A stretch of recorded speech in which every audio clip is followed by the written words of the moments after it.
Hello my dear students, welcome back to my YouTube channel AKS study in. आज के इस video में आपको इलेक्ट्रिक चार्ज एंड फील्ड्स जो पार्ट है इसका सेकेंड पार्ट को हम लोग डिस्कस करेंगे। तो सो स्टूडेंट, वीडियो को स्टार्ट करते हैं। इससे पहले वीडियो अच्छा लगे तो लाइक, कमेंट एंड सब्सक्राइब करके बेल आइकन को दबाइएगा। सो स्टूडेंट, स्टार्ट करते हैं। कूलम्ब्स लॉ का वेक्टर फॉर्म, साथ ही हम समझेंगे वेक्टर फॉर्म से रिलेटेड कुछ इंपॉर्टेंट टर्म्स। तो चलिए इसे बेसिक से शुरू करते हैं। पिछली क्लासों में आपने वेक्टर के बारे में ज़रूर सुना होगा। वेक्टर एक ऐसी फिजिकल क्वांटिटी होती है जिसमें मैग्नीट्यूड और डायरेक्शन दोनों होते हैं। एग्जाम्पल के लिए डिस्प्लेसमेंट, वेलोसिटी या फोर्स। इन तीनों एग्जाम्पल्स में हम देख सकते हैं कि इन क्वांटिटीज की एक पर्टिकुलर डायरेक्शन होती है, इसीलिए इन्हें वेक्टर क्वांटिटी कहा जाता है। अब मान लीजिए कि दो पॉइंट चार्ज Q1 और Q2 3D स्पेस में पॉइंट A और पॉइंट B पर रखे गए हैं। ये दोनों चार्ज सिमिलर या डिफरेंट भी हो सकते हैं। इस केस में इन्हें हम पॉजिटिव मानेंगे। अब क्योंकि ये पॉइंट चार्जेस 3D स्पेस में हैं, तो हमें इनकी पोजीशन डिफाइन करने के लिए एक ओरिजिन पॉइंट लेना होगा, जिससे x, y और z एक्सिस की रेफरेंस लाइंस पास होंगी। इसे हम फ्रेम ऑफ रेफरेंस कहते हैं। अब मान लीजिए कि ओरिजिन से पॉइंट A का डिस्टेंस r1 है और पॉइंट B का डिस्टेंस r2 है। r1 और r2 को हम पोजीशन वेक्टर्स कहते हैं। पोजीशन वेक्टर हमें ऑब्जेक्ट का ओरिजिन से डिस्टेंस और डायरेक्शन दोनों बताता है। ध्यान रहे कि r के ऊपर एरो का साइन वेक्टर फॉर्म को रिप्रेजेंट करता है। अब हम पॉइंट A से पॉइंट B तक एक वेक्टर कंसिडर करेंगे जो दोनों पॉइंट्स के बीच की डिस्टेंस और डायरेक्शन को बताता है। अगर हम इसकी डायरेक्शन पॉइंट A से भी कंसिडर करें तो इसे r12 से रिप्रेजेंट करेंगे, और अगर हम इसे पॉइंट B से पॉइंट A कंसिडर करें तो इसे r21 से रिप्रेजेंट कर सकते हैं। अब जैसा कि हम जानते हैं कि दोनों चार्जेस पॉजिटिव हैं, तो दोनों चार्जेस एक दूसरे पर रिपल्सिव फोर्स लगाएंगे। चार्ज Q1 चार्ज Q2 पर फोर्स F21 लगाएगा और चार्ज Q2 Q1 पर फोर्स F12 लगाएगा। ध्यान रहे कि फोर्स वेक्टर का पहला डिजिट प्राइमरी चार्ज को बताता है, यानी जिस पर फोर्स लग रहा है, और दूसरा डिजिट सेकेंडरी चार्ज को बताता है, यानी जो फोर्स लगा रहा है। आइए अब हम कूलम्ब्स लॉ की मदद से इन दोनों फोर्सेस को कैलकुलेट करते हैं।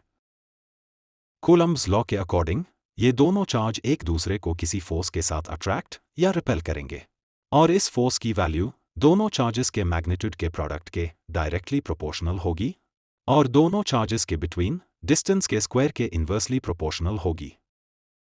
सिंपल फॉर्म में हम इस फोर्स को कुछ इस तरह रिप्रेजेंट कर सकते हैं।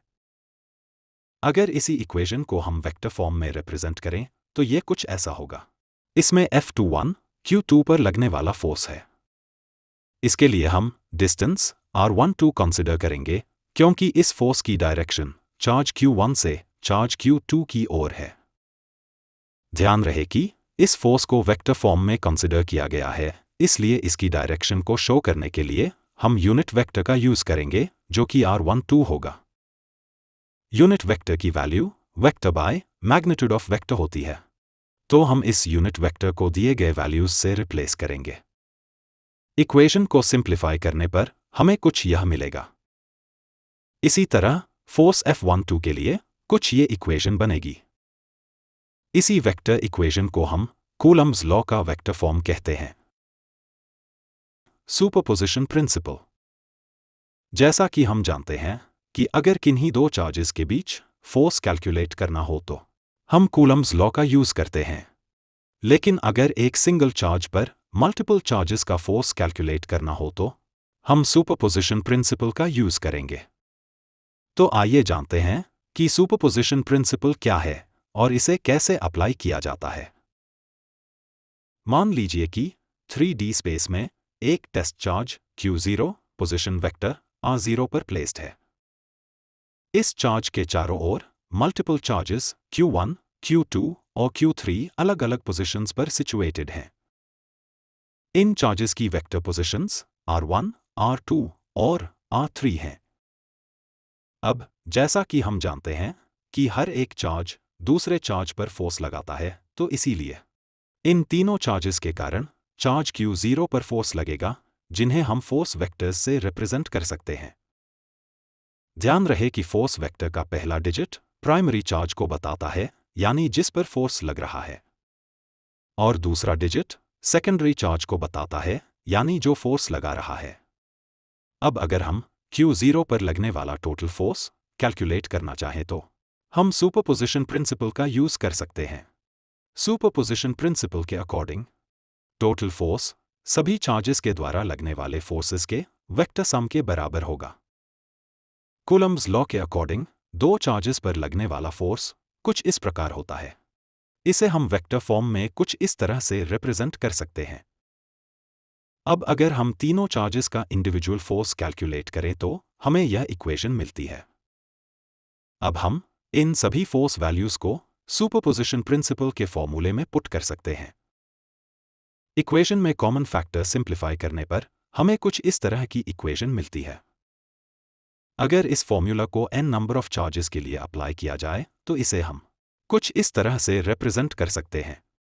इलेक्ट्रिक फील्ड और electric field lines. Electric field physics का एक फंडामेंटल कॉन्सेप्ट है जो कि इलेक्ट्रिक चार्ज के थ्रू लगाए जाने वाले फोर्स इन्फ्लुएंस को डिस्क्राइब करता है। इलेक्ट्रिक फील्ड चार्ज से जनरेट होता है। यह चार्ज नेगेटिव या पॉजिटिव भी हो सकता है। एग्जाम्पल के लिए मान लीजिए कि 3D स्पेस में एक पॉजिटिव चार्ज Q है। इस चार्ज के अराउंड सर्टेन डिस्टेंस तक एक फोर्स फील्ड क्रिएट होता है। इस फोर्स फील्ड में अगर कोई दूसरा इलेक्ट्रिक चार्ज एंटर करे तो उस चार्ज पर अट्रैक्टिव या रिपल्सिव फोर्स लगेगा या एक्सपीरियंस होगा। इसी स्पेस को हम इलेक्ट्रिक फील्ड कहते हैं। मैथमेटिकली इसे हम कुछ इस तरह से रिप्रेजेंट कर सकते हैं, जहां पर E इलेक्ट्रिक फील्ड है, F फोर्स है और Q0 टेस्ट चार्ज है। इलेक्ट्रिक फील्ड की SI यूनिट वोल्ट्स पर मीटर होती है। आइए अब समझते हैं इलेक्ट्रिक फील्ड लाइंस क्या हैं और ये कैसे काम करती हैं। Electric field line electric field का ग्राफिकल रिप्रेजेंटेशन है। ये लाइंस इमेजिनरी होती हैं जो कि कर्व या स्ट्रेट हो सकती हैं। Electric field lines electric field की स्ट्रेंथ और डायरेक्शन को शो करती हैं। इन लाइंस के किसी भी पॉइंट पर अगर हम एक टैंजेंट ड्रॉ करें तो वह हमें इलेक्ट्रिक फील्ड की डायरेक्शन को शो करता है। आइए अब हम इलेक्ट्रिक फील्ड लाइंस की कुछ प्रॉपर्टीज को समझते हैं। Electric field lines continuous curves होती हैं जो कि पॉजिटिवली चार्ज्ड बॉडी से स्टार्ट होती हैं और नेगेटिवली चार्ज्ड बॉडी पर एंड होती हैं। इलेक्ट्रिक फील्ड लाइंस के किसी भी पॉइंट पर एक टैंजेंट इलेक्ट्रिक फील्ड इंटेंसिटी की डायरेक्शन बताता है। कोई भी दो इलेक्ट्रिक फील्ड लाइंस एक दूसरे को इंटरसेक्ट नहीं कर सकती। अगर ऐसा होता तो इसका मतलब यह होता कि उस इंटरसेक्टिंग पॉइंट पर इलेक्ट्रिक फील्ड की दो डायरेक्शंस हैं जो कि पॉसिबल नहीं है। इलेक्ट्रिक फील्ड लाइंस किसी कंडक्टर के सरफेस पर हमेशा परपेंडिकुलर होती हैं। दो डिफरेंट चार्ज से निकलने वाली इलेक्ट्रिक फील्ड लाइंस एक दूसरे को श्रिंक करती हैं। दो सेम चार्ज से निकलने वाली इलेक्ट्रिक फील्ड लाइंस एक दूसरे को रिपेल करती हैं। इलेक्ट्रिक डाइपोल और डाइपोल मोमेंट। आइए इसे हम बेसिक से समझते हैं। जैसा कि हम जानते हैं कि मैटर एटम्स या मॉलिक्यूल्स से बने होते हैं जो कि इलेक्ट्रिकली न्यूट्रल होते हैं। किसी भी एटम में पॉजिटिवली चार्ज्ड न्यूक्लियाई होता है और नेगेटिवली चार्ज्ड इलेक्ट्रॉन्स होते हैं। इन एटम्स से मिलकर मॉलिक्यूल्स बनते हैं। अब अगर इन मॉलिक्यूल्स में पॉजिटिव चार्ज का centre of mass negative charge के सेंटर ऑफ मास के साथ कोइंसाइड करता है, यानी कि दोनों का सेंटर ऑफ मास सेम है, तो वह मॉलिक्यूल एक नॉन पोलर मॉलिक्यूल कहलाता है। और अगर सेंटर ऑफ मास कोइंसाइड नहीं करता तो वह पोलर मॉलिक्यूल की तरह बिहेव करता है। एग्जाम्पल के लिए वाटर मॉलिक्यूल एक पोलर मॉलिक्यूल है जिसमें पॉजिटिव और नेगेटिव चार्ज का सेंटर अलग अलग होता है। इसी तरह HCl मॉलिक्यूल भी एक पोलर मॉलिक्यूल है। अब जैसा कि हम देख सकते हैं इसमें दो नेट चार्ज कुछ छोटे डिस्टेंस के साथ सेपरेट हैं। इस पेयर को इलेक्ट्रिक डाइपोल कहते हैं। अमोनिया, वाटर, हाइड्रोजन क्लोराइड ये सभी इलेक्ट्रिक डाइपोल के एग्जाम्पल हैं। आसान शब्दों में कहें तो इलेक्ट्रिक डाइपोल दो इक्वल और अपोजिट चार्ज का एक पेयर होता है जिसमें दोनों चार्ज एक छोटे डिस्टेंस से सेपरेट होते हैं। इस डिस्टेंस को हम 2a मान सकते हैं, जिसमें a सेंटर से हर एक चार्ज का डिस्टेंस होता है। अब जैसा कि इलेक्ट्रिक डाइपोल दो चार्ज का एक पेयर है, तो इसके चारों ओर इलेक्ट्रिक फील्ड बनती है और इसकी स्ट्रेंथ को हम डाइपोल मोमेंट कहते हैं। यह एक वेक्टर क्वांटिटी है जिसकी वैल्यू किसी एक चार्ज और डिस्टेंस के प्रोडक्ट के बराबर होती है। डाइपोल मोमेंट की डायरेक्शन नेगेटिव से पॉजिटिव चार्ज की ओर होती है। गॉसेस लॉ क्या है और ये कैसे काम करता है, साथ ही हम समझेंगे गॉसेस लॉ के एप्लीकेशंस और कुछ बेसिक टर्म्स। तो चलिए इसे हम बेसिक से शुरू करते हैं। गॉसेस लॉ को समझने के लिए पहले हमें दो बेसिक टर्म्स समझने होंगे। पहला एरिया वेक्टर और दूसरा इलेक्ट्रिक फ्लक्स। एरिया वेक्टर, जैसा कि हम जानते हैं कि एरिया एक स्केलर क्वांटिटी है। स्केलर क्वांटिटी उन्हें कहा जाता है जिनका फिजिकल मेजरमेंट सिर्फ मैग्नीट्यूड में होता हो, उनके पास कोई डायरेक्शन नहीं होती। एग्जाम्पल के लिए डिस्टेंस, टेम्परेचर, टाइम और मास, ये सभी स्केलर क्वांटिटी है। लेकिन कुछ केस में हम एरिया को वेक्टर की फॉर्म में भी यूज करते हैं। एग्जाम्पल के लिए मान लीजिए कि एक क्लोज स्फेरिकल सरफेस है। हम देख सकते हैं कि इस स्फीयर का सरफेस हर जगह से कर्व है।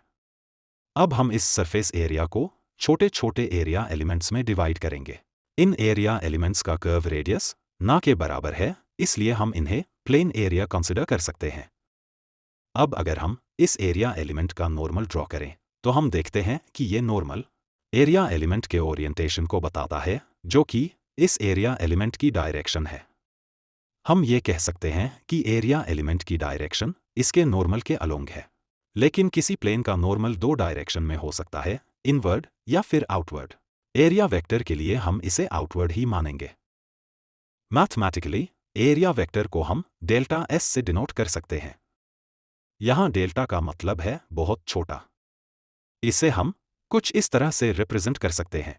इसमें डेल्टा एस एरिया का मैग्नीट्यूड है और एन कैप यूनिट वेक्टर है, जो कि एरिया के नॉर्मल डायरेक्शन को बताता है। आइए अब समझते हैं इलेक्ट्रिक फ्लक्स। जैसा कि हम जानते हैं कि किसी भी पॉइंट चार्ज के अराउंड इलेक्ट्रिक फील्ड क्रिएट होता है। साथ ही इस चार्ज पॉइंट से इलेक्ट्रिक फील्ड लाइंस प्रोड्यूस होती है। इन इलेक्ट्रिक फील्ड लाइंस की डायरेक्शन पॉजिटिव चार्ज के लिए आउटवर्ड और नेगेटिव चार्ज के लिए इनवर्ड होती है। जब ये इलेक्ट्रिक फील्ड लाइंस किसी यूनिट एरिया से पास होती है, तब उस एरिया या पॉइंट पे इलेक्ट्रिक फील्ड की स्ट्रेंथ को मेजर करने के लिए हम एरिया से पास होने वाली इलेक्ट्रिक फील्ड लाइंस के नंबर को मेजर करते हैं और इसी मेजरमेंट को हम इलेक्ट्रिक फ्लक्स कहते हैं। आसान शब्दों में कहे तो किसी एरिया से पास होने वाली इलेक्ट्रिक फील्ड्स लाइंस का मेजरमेंट इलेक्ट्रिक फ्लक्स कहलाता है। इलेक्ट्रिक फ्लक्स को हम फाई से डिनोट कर सकते हैं। मैथमेटिकली इलेक्ट्रिक फ्लक्स को हम कुछ इस तरह से फॉर्म्युलेट कर सकते हैं। इसमें कैपिटल E इलेक्ट्रिक फील्ड की स्ट्रेंथ है, कैपिटल S सरफेस एरिया है और कॉस थीटा एरिया वेक्टर की डायरेक्शन और इलेक्ट्रिक फील्ड की डायरेक्शन के बिटवीन एंगल है। अब क्योंकि एरिया बहुत छोटा है, इसलिए हम इसे डेल्टा S से और फाई को डेल्टा फाई से रिप्रेजेंट कर सकते हैं। आइए इस फॉर्मूले को एक एग्जाम्पल से समझते हैं। मान लीजिए कि दो पॉइंट चार्ज P और Q है। इन दोनों चार्ज में से चार्ज P की स्ट्रेंथ ज्यादा है। इस केस में चार्ज P से निकलने वाली इलेक्ट्रिक फील्ड लाइंस के नंबर चार्ज Q से ज्यादा होंगे। ये electric field lines area vector A और B से पास हो रही हैं। इन दोनों एरिया वेक्टर का सरफेस एरिया सेम है। अब क्योंकि दोनों चार्ज की फील्ड लाइंस सेम एरिया से पास हो रही हैं, इसलिए एरिया वेक्टर A का electric flux area vector B से ज्यादा होगा। इसलिए हम ये कह सकते हैं कि इलेक्ट्रिक फ्लक्स इलेक्ट्रिक फील्ड की स्ट्रेंथ पे डिपेंड करती है।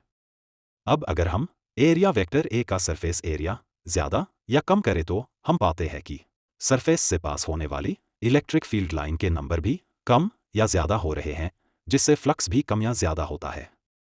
इससे हमें पता चलता है कि इलेक्ट्रिक फ्लक्स एरिया पे डायरेक्टली डिपेंड करता है।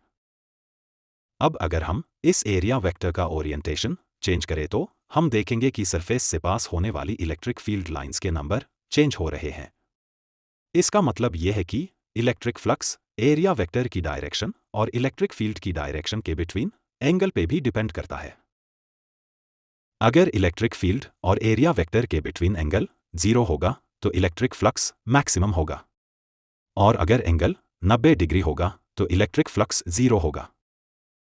अगर हम किसी सरफेस का टोटल इलेक्ट्रिक फ्लक्स कैलकुलेट करना चाहे तो हमें उस सरफेस को बहुत छोटे छोटे एरिया एलिमेंट्स में डिवाइड करना होगा, और फिर हर एक एरिया एलिमेंट का इलेक्ट्रिक फ्लक्स कैलकुलेट करके उन्हें एक साथ ऐड करना होगा। इससे हमें टोटल इलेक्ट्रिक फ्लक्स मिलेगा। मैथमेटिकली इसे हम कुछ इस तरह से रिप्रेजेंट कर सकते हैं, जिसमें डेल्टा एस हर एक एरिया एलिमेंट का सरफेस एरिया है। अब क्योंकि डेल्टा एस बहुत छोटी वैल्यू है, जिसके लिए हम इंटीग्रेशन मेथड का यूज कर सकते हैं ताकि हमें इलेक्ट्रिक फ्लक्स की एग्जैक्ट वैल्यू मिल सके।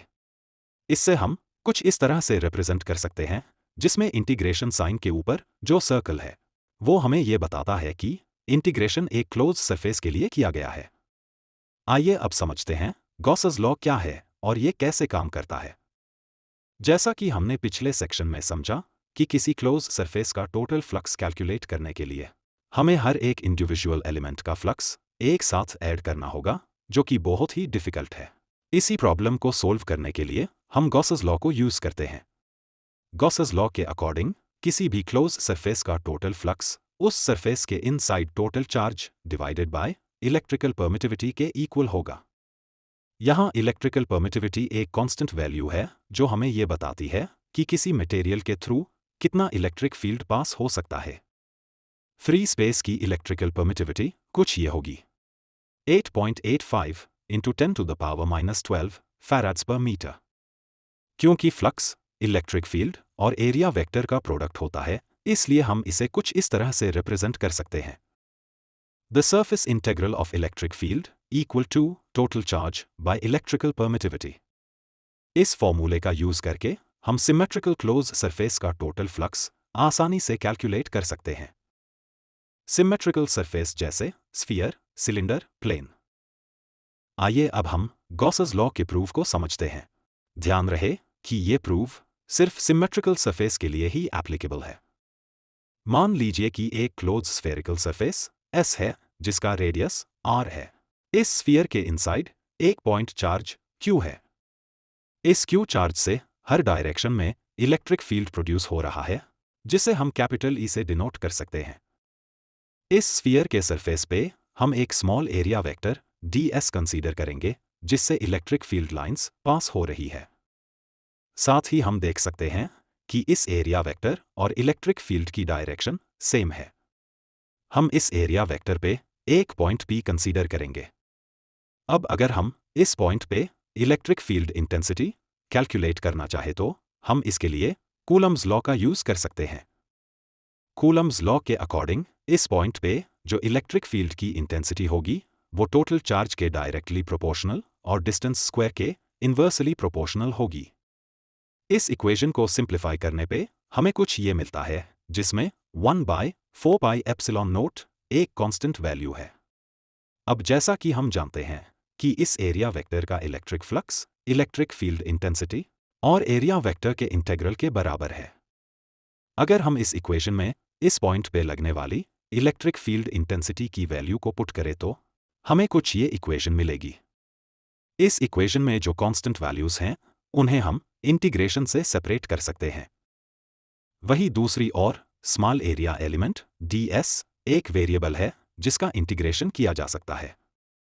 अब क्योंकि एरिया स्फेरिकल है जिसका टोटल एरिया 4πr² के इक्वल होगा, इस वैल्यू को हम इक्वेशन में पुट करेंगे, जिससे हमें फाइनल इक्वेशन कुछ ये मिलेगी। अब हम इस इक्वेशन में सिमिलर वैल्यू को कैंसिल आउट कर सकते हैं। इक्वेशन सिंप्लीफाई करने पर हमें इलेक्ट्रिक फ्लक्स की वैल्यू मिलती है, जो कि गॉसेस लॉ को वेरीफाई करती है। आइए अब समझते हैं गॉस लॉ की कुछ एप्लीकेशंस को। इसमें हम समझेंगे electric field due to infinitely long straight wire, uniformly charged infinite plane sheet, uniformly charged thin spherical shell inside और आउटसाइड। इन एप्लीकेशंस की मदद से हम सिमेट्रिकल सरफेस की इलेक्ट्रिक फील्ड को कैलकुलेट कर सकते हैं। आइए इन्हें एक एक करके समझते हैं। Electric field due to infinitely long straight wire. मान लीजिए कि एक इन्फिनिटली लॉन्ग स्ट्रेट वायर है। इस वायर के ऊपर यूनिफॉर्मली पॉजिटिव चार्ज डिस्ट्रीब्यूट है। इसका मतलब है कि इक्वल डिस्टेंस पे सेम अमाउंट में चार्ज डिस्ट्रीब्यूट है। अब क्योंकि चार्ज लिनियर फॉर्म में डिस्ट्रीब्यूट है, इसलिए हम इसकी लिनियर चार्ज डेंसिटी अज्यूम करेंगे। इसे हम लैम्डा से डिनोट कर सकते हैं। लिनियर चार्ज डेंसिटी का मतलब है पर मीटर डिस्टेंस पर कितना चार्ज डिस्ट्रीब्यूट है। इसे हम कुछ इस तरह से रिप्रेजेंट कर सकते हैं, lambda equal to total charge by per metre distance. अब हम इस वायर के आसपास एक सिलेंड्रिकल गॉसियन सरफेस अज्यूम करेंगे। गॉसियन सरफेस एक इमेजिनरी क्लोज्ड सरफेस होता है जिसका यूज मैथमेटिकल कैलकुलेशन करने के लिए किया जाता है। मान लीजिए कि इस सिलेंड्रिकल सरफेस का रेडियस r है और इसकी लेंथ l है। इस सिलेंड्रिकल सरफेस के 3 हिस्से हैं, lateral curved surface, and surface top, and surface bottom. अब हम इन तीनों सरफेसेस का एक एक करके इलेक्ट्रिक फ्लक्स कैलकुलेट करेंगे। लेटरल कर्व्ड सरफेस, जैसा कि हम जानते हैं वायर पर लिनियर फॉर्म में चार्ज डिस्ट्रीब्यूट है, इसलिए इलेक्ट्रिक फील्ड कर्व्ड सरफेस के परपेंडिकुलर होगा और उसका मैग्नीट्यूड सरफेस के हर एक पॉइंट पर सेम होगा। इस सरफेस पर हम एक एरिया एलिमेंट dA कंसिडर करेंगे जिसकी डायरेक्शन इलेक्ट्रिक फील्ड के पैरेलल होगी। इस एरिया एलिमेंट पे electric flux electric field intensity multiply area element का इंटेग्रल होगा। इसलिए इस कर्व्ड सरफेस का टोटल एरिया 2πrl के इक्वल होगा। इस वैल्यू को फ्लक्स के फॉर्मूले में पुट करें तो हमें फ्लक्स की वैल्यू मिलती है। यह फ्लक्स की वैल्यू सिलेंडर के कर्व सरफेस के लिए है। एंड सरफेसेस, अब अगर हम सिलेंडर के एंड सरफेसेस की बात करें तो इन सरफेसेस पर इलेक्ट्रिक फील्ड की डायरेक्शन 90 डिग्री है, इसलिए इन सरफेसेस पर इलेक्ट्रिक फ्लक्स 0 होगा। ऐसा इसलिए क्योंकि इन सरफेसेस से कोई भी इलेक्ट्रिक फील्ड लाइन पास नहीं हो रही है। इस सिलेंड्रिकल सरफेस का टोटल फ्लक्स लेटरल सरफेस के फ्लक्स के बराबर होगा। अब जैसा कि सरफेस चार्ज डेंसिटी लैम्डा है और वायर सेगमेंट की लेंथ l है, तो total charge density into length के इक्वल होगा। और साथ ही गॉस लॉ के according total flux total charge by electrical permittivity के इक्वल होगा। इस इक्वेशन को फ्लक्स के फॉर्मूले के साथ इक्वेट करें तो हमें कुछ ये वैल्यू मिलती है। इक्वेशन को सिंप्लीफाई करने पर हमें इलेक्ट्रिक फील्ड की वैल्यू मिलती है जो इन्फिनिट लॉन्ग स्ट्रेट वायर के लिए है। इससे हमें पता चलता है कि इलेक्ट्रिक फील्ड डिस्टेंस r के साथ डिक्रीज करती है और चार्ज डेंसिटी लैम्डा पर डायरेक्टली डिपेंड करती है। Gauss law application for uniformly charged infinite plane sheet. मान लीजिए कि एक इन्फिनिटली थिन प्लेन शीट है जो यूनिफॉर्मली पॉजिटिव चार्ज्ड है। हम देख सकते हैं कि शीट के दोनों साइड्स पर चार्ज डिस्ट्रीब्यूट है, इसलिए हम दोनों साइड्स की चार्ज डेंसिटी सिग्मा मानेंगे। इस प्लेन शीट से डिस्टेंस x पर एक पॉइंट P कंसिडर करेंगे। इस पॉइंट से एक इमेजिनरी सिलेंडर ड्रॉ करेंगे जिसका क्रॉस सेक्शनल एरिया A होगा। अब जैसा कि हम देख सकते हैं इस सिलेंडर के 2 हिस्से हैं, कर्व्ड सरफेस और 2 साइड फेसेस राइट और लेफ्ट। अगर हम सिलेंडर के कर्व्ड सरफेस पर इलेक्ट्रिक फ्लक्स कैलकुलेट करें तो हम पाएंगे कि कर्व्ड सरफेस पर इलेक्ट्रिक फ्लक्स 0 होगा, क्योंकि कर्व्ड सरफेस से पास होने वाली इलेक्ट्रिक फील्ड लाइंस की डायरेक्शन सरफेस के पैरेलल है, यानी एरिया वेक्टर और इलेक्ट्रिक फील्ड लाइंस की डायरेक्शन एक दूसरे के परपेंडिकुलर है। इसलिए कर्व्ड सरफेस पर इलेक्ट्रिक फ्लक्स 0 होगा। साइड फेसेस, अब हम साइड फेसेस का इलेक्ट्रिक फ्लक्स कैलकुलेट करेंगे। साइड फेस का सरफेस एरिया A है। इस सरफेस का electric flux electric field multiply area के इक्वल होगा। अब क्योंकि इसे हम दोनों फेसेस के लिए कैलकुलेट कर रहे हैं, इसलिए total electric flux electric field multiply 2A के इक्वल होगा। गॉस लॉ के according total flux total charge by electrical permittivity होता है।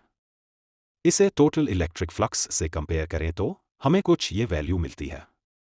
अब जैसा कि हम जानते हैं charge density sigma total charge by area के इक्वल होता है, तो total charge density into area के इक्वल होगा। इस वैल्यू को इक्वेशन में पुट करें तो हमें इलेक्ट्रिक फील्ड की वैल्यू मिलती है जो infinite uniformly charged plane sheet के लिए है। ध्यान रहे कि पॉजिटिव चार्ज के लिए इलेक्ट्रिक फील्ड लाइंस आउटवर्ड होंगी, नेगेटिव चार्ज के लिए इलेक्ट्रिक फील्ड लाइंस इनवर्ड होंगी। अब हम समझेंगे uniformly charged thin spherical shell inside and outside. मान लीजिए कि एक स्फेरिकल शेल है जिसका रेडियस r है और ये यूनिफॉर्मली पॉजिटिव चार्ज्ड है। इस शेल के टोटल चार्ज को Q मानेंगे जो कि सरफेस पर डिस्ट्रीब्यूट है। अब इस शेल में हम गॉसेस लॉ की मदद से इनसाइड और आउटसाइड इलेक्ट्रिक फील्ड कैलकुलेट करेंगे। इनसाइड द शेल, मान लीजिए कि शेल के अंदर एक गॉसियन सरफेस है जिसका रेडियस r है। क्योंकि ये सरफेस शेल के अंदर है और इस सरफेस पे कोई चार्ज नहीं है, इसलिए इस सरफेस का इलेक्ट्रिक फील्ड 0 होगा। आउटसाइड द शेल, अब मान लीजिए कि हम शेल के बाहर एक पॉइंट P कंसिडर करते हैं जिसका डिस्टेंस शेल के सेंटर से r है। इस केस में गॉसियन सरफेस का रेडियस r होगा, साथ ही टोटल चार्ज Q होगा। इस स्फीयर के सरफेस पे हम एक small area vector dA consider करेंगे जिससे इलेक्ट्रिक फील्ड लाइंस पास हो रही है। अब जैसा कि हम जानते हैं कि इस एरिया वेक्टर का electric flux, electric field intensity और एरिया वेक्टर के इंटीग्रल के बराबर है। गॉसियन सरफेस के सिमेट्री के कारण इलेक्ट्रिक फील्ड ई हर जगह सेम होगी, इसलिए इस इक्वेशन में इलेक्ट्रिक फील्ड कांस्टेंट होगा। अब हम एरिया एलिमेंट dA का इंटीग्रेशन करेंगे जिससे हमें सरफेस का टोटल एरिया मिलेगा। इस वैल्यू को हम इक्वेशन में पुट करें तो हमें कुछ ये इक्वेशन मिलेगी। इक्वेशन सिंप्लीफाई करने पर हमें इलेक्ट्रिक फील्ड की वैल्यू मिलती है जो कि शेल के आउटसाइड इलेक्ट्रिक फील्ड है। सो स्टूडेंट, वीडियो कैसा लगा कमेंट में बताइए और ऐसे ही वीडियो देखने के लिए हमारे चैनल के साथ जुड़ जाइए, अपने दोस्तों के पास शेयर कीजिए। मिलते हैं नेक्स्ट वीडियो में। Thank you for watching my video.